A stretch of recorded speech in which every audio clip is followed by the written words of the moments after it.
Konnichiwa में आज के हमारे टॉपिक में हम अगले चैप्टर की वोकैबलरी देखेंगे और इसमें हमें 8th चैप्टर के बाद अब 9th चैप्टर की वोकैबलरी समझनी है, जिसके अंदर हमारे कुछ वर्ब्स आएंगी, कुछ अलग अलग तरह की ग्रामर पैटर्न है और कुछ साथ ही साथ हमारे पास ना के ओशी और ई के ओशी भी हैं।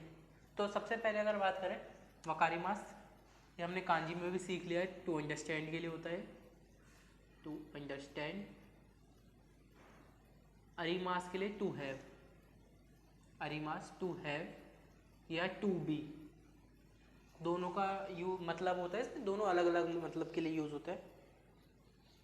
तो दोनों का जो मीनिंग है वो हम बाद में समझेंगे। अभी के लिए आप ऐसे कर सकते हैं, अरिमास टू हैव या टू बी। स्टेक दे हो जाए, जहाँ पे भी अब एंड में ब्रैकेट के अंदर ना बना रहेगा ना, वो ना के ओशे होंगे। जैसे सुतेकी ना वंडरफुल के लिए वंडरफुल, या फिर वंडरफुल नहीं, इसे फिर लाइक के लिए कर सकते हैं, सुतेकी लाइक, वंडरफुल सुगोई हो जाएगा। यूज़ तो सतेकी को भी करते हैं उसका कंटेक्स्ट में, लेकिन थोड़े सी मीनिंग अलग हो जाती है। किराई होता है डिसलाइक के लिए। ऑपोजिट हो गए जोजुना गुड एट, स्किलफुल के लिए स्किलफुल। हेताना इसका ऑपोजिट आप समझ गए, बैड एट या अनस्किलफुल, अनस्किलफुल। नोमी मोनो होता है बेवरेजेस या ड्रिंक्स के लिए, ड्रिंक्स कह सकते हैं आप या फिर बेवरेजेस कह सकते हैं। उसके बाद रियोरी, रियोरी होता है खाने के लिए, फूड के लिए या डिश के लिए। रियोरी को आप डिश कर सकते हैं, डिश, ठीक है। जो भी खाना रहेगा उसे रियोरी के अंदर आएगा। अब सेम आप समझ गए। अगर मैं इसे कर दिया ओशिमास, तो कुक फूड हो गया या कुकिंग हो गया। रियोरी ओशिमास खाना बनाना। स्पोर्ट्स स्पोर्ट के लिए, याक्यू बेसबॉल। अब जो इसके अलावा बाकी स्पोर्ट्स बचेंगे ना, उन्हें हम आगे की वीडियो में, मतलब जब अलग से इंस्टाग्राम पे मैं डाल दूंगा। स्पोर्ट्स होगा, यहाँ आप देखेंगे म्यूज़िक होगा या जॉनर होगा, उन सबको अलग से इंस्टाग्राम पे अपलोड कर दूंगा मैं, उस समय आप देख लेना उसमें से। जैसे बेसबॉल है, टेनिस है, वॉलीबॉल, हॉकी, ये सबको लिख दूंगा। डांस, डांस के लिए डांस शिमास हो गया, डांस करना, टू डांस। रियो को ट्रिप के लिए होता है, रियो को ट्रिप के लिए कह सकते हैं, ट्रैवल के लिए कह सकते हैं, हम दोनों के लिए यूज़ कर सकते हैं। रियो को ओशिमास टू ट्रैवल। अब देखो इधर जैसे ये बनाया मैंने, इसके बाद शिमास लग दिया तो ये वर्ब बन जाती है। जैसे रियोरी शिमास कुकिंग हो गया और रियोरी ओ शिमास हुआ, तो मैंने नाउन को यूज़ कर, दोनों में फ़र्क समझ में आना चाहिए आपको। जैसे कि एग्जांपल के लिए हम रियोको को कर लेते हैं, रियोको ट्रिप या ट्रैवल के लिए, रियोको ओशिमास ट्रैवल करना। तो जहाँ पे रियोको है ना, सब ये नाउन की तरह यूज़ हो रहा है, और वहीं रियोको शिमास वो पूरी वर्ब बन जाएगी। अगर समझ में नहीं आया तो बाद में समझ लेंगे और डिटेल में आगे आएगा ये। अभी के लिए ऐसा समझ सकते हैं, रियोको शिमास करेंगे जब, जैसे यहाँ पे रियोरी शिमास है, उधर रियोको शिमास है, तो रियोको शिमास पूरा वर्ब बन जाएगा शिमास को लगा के, थर्ड ग्रुप के वर्ब से। और रियोको ओ शिमास करेंगे तो ये वर्ब नहीं बनेगा, ये नाउन ही रहेगी और शिमास वर्ब रहेगी। उसके बाद ओनगाकू, ओनगाकू म्यूजिक के लिए, ये आगे हम समझेंगे 14 चैप्टर में।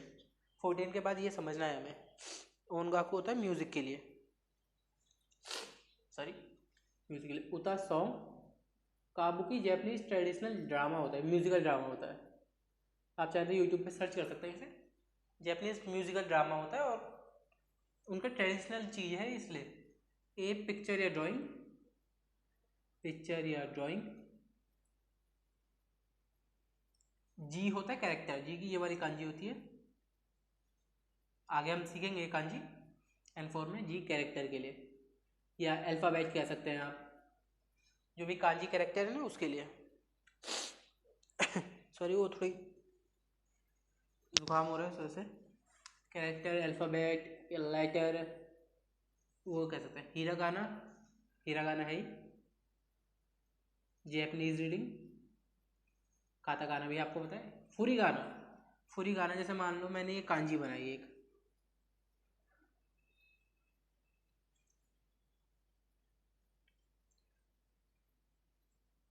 जैसे कांजी बना दी, ऊपर ये लिख दिया, तो ये जो मैंने ऊपर लिखा है ना शू, इसे कहेंगे फुरीगाना।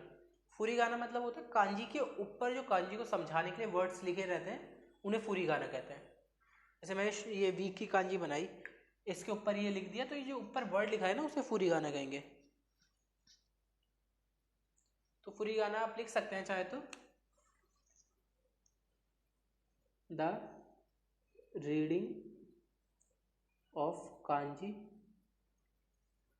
अबाउ इट, कांजी के ऊपर की रीडिंग। रोमाजी आप समझ गए, रोमन कैरेक्टर, वर्ड्स को रोमन में लिखना।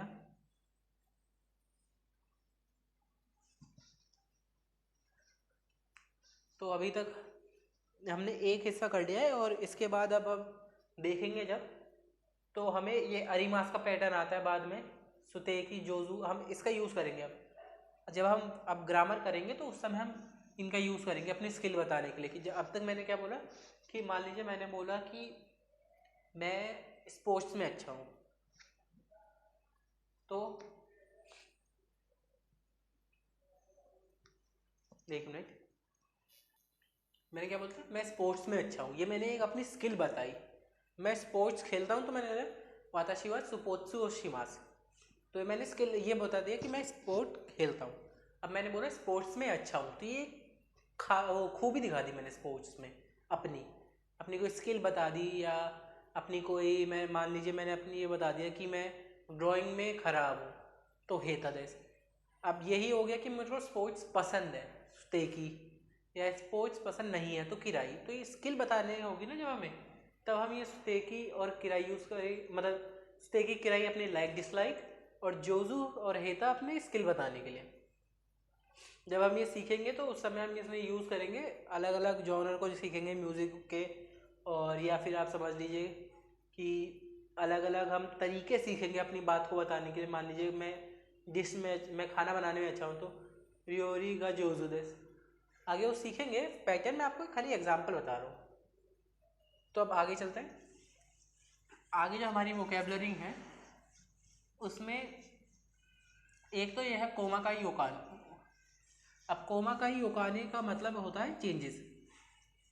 कोमाकाई जो शब्द है वो होता है फाइन के लिए, स्मॉल के लिए, और ओकाने तो आपको पता ही है मनी के लिए। तो जो कोमाकाई ओकाने होता है, कोमाकाई ओकाने तो होता है स्मॉल चेंजेस, छुट्टे के लिए, जैसे आप कहते हैं ना पैसों के लिए छुट्टे, उसके स्मॉल चेंजेस, चेंज कह सकते हैं आप, चेंजेस कह सकते हैं, मतलब छुट्टे के लिए आपको समझना है। कोमाकाई वो हो गए फाइन या स्मॉल, इसकी कांजी अलग से हम सीखते हैं इनफोर में, और ये ओकाने होगा चेंज के लिए। तो अब आगे की वोकेबलरी देख लेते हैं। हम इसके बाद है चिकेत्तो। चिकेत्तो होता है टिकट के लिए, टिकट। जिकान हमने कांजी में कराई था, जिकान टाइम के लिए, जैसे जिकान हो गया, ये कांजी होती है जिकान की, तोकी की कांजी, उसके बाद आयदा की कांजी, जिकान। ठीक है। योजी होता है हमारा वर्क या कोई एरेंट, या जैसे मान लीजिए कोई काम आ गया, एरेंट कह सकते हैं, कोई छोटा सा काम हो गया, या कोई कुछ करना है, समथिंग टू डू, जैसे बोलते हैं ना कुछ काम है मुझे, उस समय कहते हैं योजी का रेमस। याकुशोको होता है प्रॉमिस। तो आप समझ रहे हैं याकुशोको ओसेमास, याकुशोको ओसेमास हो गया टू प्रॉमिस, याकुशोको ओशिमास या याकुशोको शिमास दोनों यूज हो सकते हैं, प्रॉमिस करना, टू प्रॉमिस के लिए। अरुबाई तो पार्ट टाइम जॉब या side job, part time job या साइड जॉब दोनों कह सकते हैं। अब ये आ गए हमारे डिग्री बताने के लिए। जैसे हमने उसमें वोकेबलरी में सीखा था ना, पिछली वोकेबलरी में अगर आपको याद होगा, चैप्टर 8 में, जिसमें आया था दाई ताई, दाई तो इसमें है, एक मिनट क्या था उसमें, हाँ उसमें तोतेमो और अमारी था, तोतेमो और अमारी था। ऐसे इसमें है योकू दाइताई स्कोशी अमारी जेनजेन, ये सारे हैं इसमें। तो जिसमें से हमारे योकू दाइताई स्कोशी, ये तीन योकू दाइताई स्कोशी, ये तीनों डिग्री बताएंगे। ये एडवर्ब्स है, वर्ब की विशेषता बताएंगे, डिग्री के एडवर्ब्स है। और इसके बाद टाक्सान, ये आप क्वांटिटी के लिए कह सकते हैं, और स्कोशी, टाक्सान स्कोशी क्वांटिटी के, दोनों में यूज होता है स्कोशी, याद रखना। अब इनका मतलब क्या है वो हम आगे सीखेंगे। डिग्री बताना और क्वांटिटी बताना क्या मतलब होता है, ये सारे पॉजिटिव है, नेगेटिव भी आते हैं, जैसे जेन हो गया, अमारी हो गया, ये नेगेटिव है डिग्री के बताने के लिए।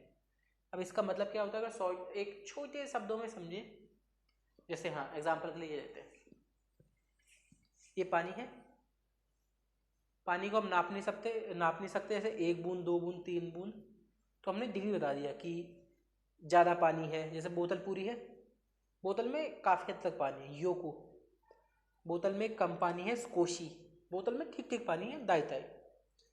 वहीं मान लीजिए जैसे मैं मार्कर में ये नहीं बोल सकता मार्कर में कितनी इंक है, ये बता सकता हूँ कितने ड्रॉप डाले, कितनी इंक है ये नहीं बता सकता, इसके लिए इधर डिग्री आ जाएगा। और मान लीजिए मेरे पास ये 2 मार्कर है, तो इसकी मैं क्वांटिटी बता सकता हूँ। 2 मार्कर है मेरे पास, मान लीजिए मेरे पास 10 मार्कर है, तो उसकी मैं क्वांटिटी बता सकता हूँ। तो क्वांटिटी के लिए आएगा हमारा तोतेमो आएगा या ताक्सान आएगा, क्वांटिटी के लिए आएगा, ठीक है। तो ये 2 मार्कर है मेरे पास, मान लीजिए 10 में से मेरे पास 2 ही है, तो स्कोशी हो गया। इसमें ये आसान मीनिंग के लिए डिग्री बताना मतलब जिससे हम गिन नहीं सकते, तो बहुत सारा बहुत कम। और ताक्सान आ जाएगा जब हम बता सकें कि कितने हैं, नंबर गिन सकें उस समय के लिए। इसे डिटेल में हम ग्रामर में समझेंगे, अभी के लिए बस ये समझ लीजिए दोनों में हल्का सा फर्क होता है। योकू हो गया आपका वेल या मच, वेल या मच के लिए। दाइताई जैसे मामा करा था ना हमने, वैसे दाइताई होता है मोस्टली या रफली, मोस्टली या रफली।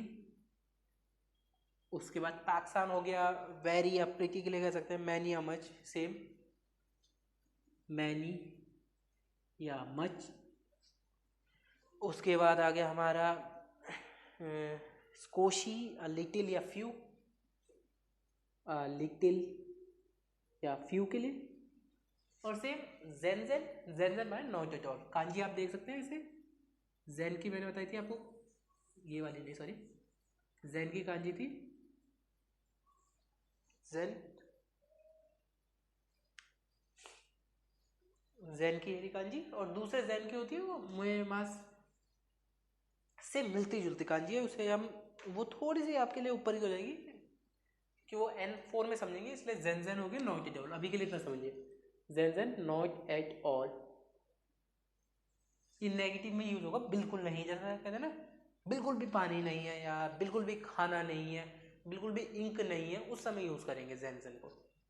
हयाकू मैंने बताया था आपको 2 होते हैं, एक तो ये रही कांजी जो हमने करी है अभी N5 में हयाकू, ये होती है अर्ली के लिए, और दूसरा हयाकू होता है क्विक के लिए।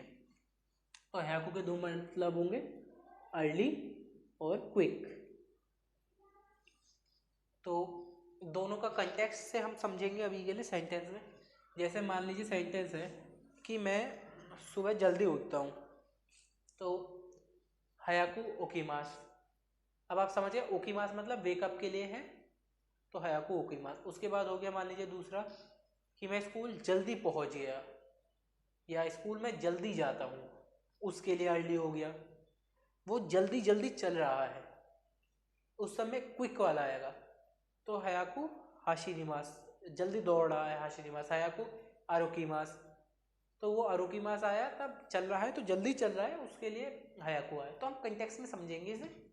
हयाई की कांजी दूसरी होती है एक और, तो हयाकू अर्ली या क्विक। अब कारा, कारा हमने क्या करा था, कारा एक आपको याद होगा, कारा और मादे दो हमने सीखे थे, चैप्टर 5 या 6 की बात है। तो हमने कारा और मादे सीखा था कि मान लीजिए ए कारा बी मादे हशरी माश्ता, ए से बी तक दौड़ा, तो ए था स्टार्टिंग पॉइंट, कारा जहाँ लग गया वो स्टार्टिंग पॉइंट, तो ए हो गया स्टार्टिंग पॉइंट, बी हो गया हमारा एंडिंग पॉइंट क्योंकि बी में मादे लगा। तो कारा बताएगा स्टार्टिंग पॉइंट, मादे बताएगा एंडिंग पॉइंट। और इधर कारा हुआ रीज़न बताने के लिए, बिकॉज का यूज़ करते हैं। जैसे मैंने बोल दिया कि ओकीमासेन देशता, जैसे मैंने ये सेंटेंस बोला ओकीमासेन देशता, कि उठ नहीं पाया था। क्यों नहीं उठ पाया था? क्योंकि मान लीजिए मैंने बोला कि बीमार था, ब्योकी का रिमाश था, दो सेंटेंस हो गए, उठ नहीं पाया था और बीमार था। तो बीमार था इसलिए नहीं उठ पाया था, ब्योकी का रिमाश था कारा, ओकीमासेन देशता, बीमार था इसलिए उठ नहीं पाया, तो कारा बिकॉज को बताएगा। इधर कारा बताएगा हमारा बिकॉज को, कोई रीज़न बताएगा तो कारा आएगा। और दोष से हो गया रीज़न पूछने के लिए वाई, कि जैसे मैंने पूछा क्यों नहीं उठ पाए थे, दोष थे ओकीमासेन देशता का, ब्योकी का रिमास कारा, ओकीमासेन देशता, बीमार था इसलिए नहीं उठ पाया था। तो हो गया सेंटेंस हमारा, मतलब एक दोष थे वाई के लिए और कारा बिकॉज के लिए। यह है हमारी चैप्टर नंबर 9 की वोकेबलरी। जब तक आप देखेंगे इस वीडियो को, जब तक आपको ये जिकान की कांजी आ चुकी होगी, क्योंकि मैंने वीडियो अपलोड कर दी है, वो आपको टाइम के साथ दिख जाएगी।